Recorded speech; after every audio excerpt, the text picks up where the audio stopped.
The Boys is a show that everyone knows. If you don't know this show, you're probably too young to be watching a video about it anyways. This show after Game of Thrones took the mantle as the hugely popular edgy show that everyone was watching, even though its premise doesn't make it sound that special.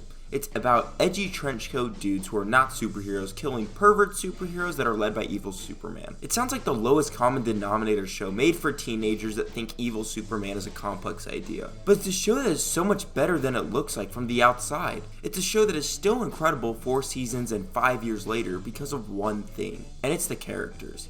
And that's something I really didn't expect from a show that I thought initially would run out of steam due to how much of the show seemed rooted in its quick shock appeal. The show really tries to analyze characters that are horrible people and see where their true humanity lies. Instead of characters being written off instantly like the original comic the show is based on, everyone in that is a horrible person with no redeeming qualities. Here though in the show, even the worst of the worst are given a reason. Well, at least most of the time. A few of these characters are just literally Nazis or the reincarnation of Diddy. But the evolution of these characters over the seasons is easily the most fascinating part of the show. As we see the original 7 evil superheroes slowly get more developed as they go from evil, power-hungry celebrity maniacs to people that actually want to start having more in their life, and they begin to have actual ambitions and goals rather than just staying in power. Now, I know, character arcs and complex characters, it's not the craziest idea, but it's incredibly well done, and I guess just long-term development for superheroes isn't something I usually expect in the superhero genre. And even the show knows that it's not the most original show out there.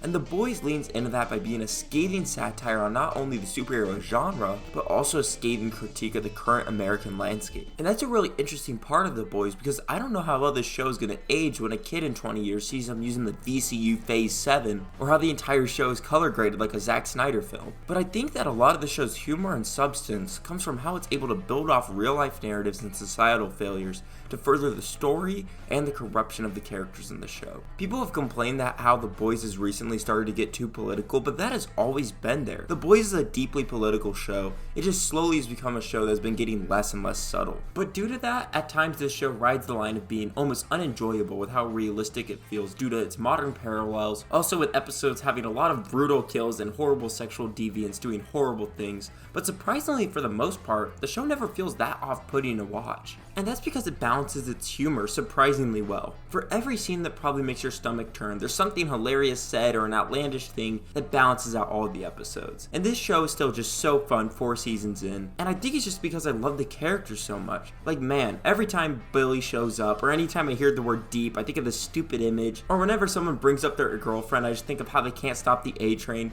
I love MM's stupid t-shirts and how Soldier Boy's the funniest character, and also how Black Noir and Black Noir 2 are the sweetest and funniest guys I know. And I also love how Ashley looks like Mr. Boss deep down. Like, this show has so many great characters. And this is a show that I love so much because, like every other great show, it understands that shows that last are built around characters we love. And as we approach the end of the show with the 5th season, I hope it nails that ending unlike the comic, because I really want to see these characters go out with a bang. I love The Boys. I think it's one of the greatest superhero shows on right now, and yeah, season 1, 2, and 4 are 8 out of 10s, and season 3 for me is a 9 out of 10. And that is why The Boys is still so great 5 years later. And with that, I'm gonna let Mr. Boss finish off what I think of the show. Take it away, you bald weirdo. Well, Mr. Boss, you're having the time of your life back there. I don't know, okay? I love my boys.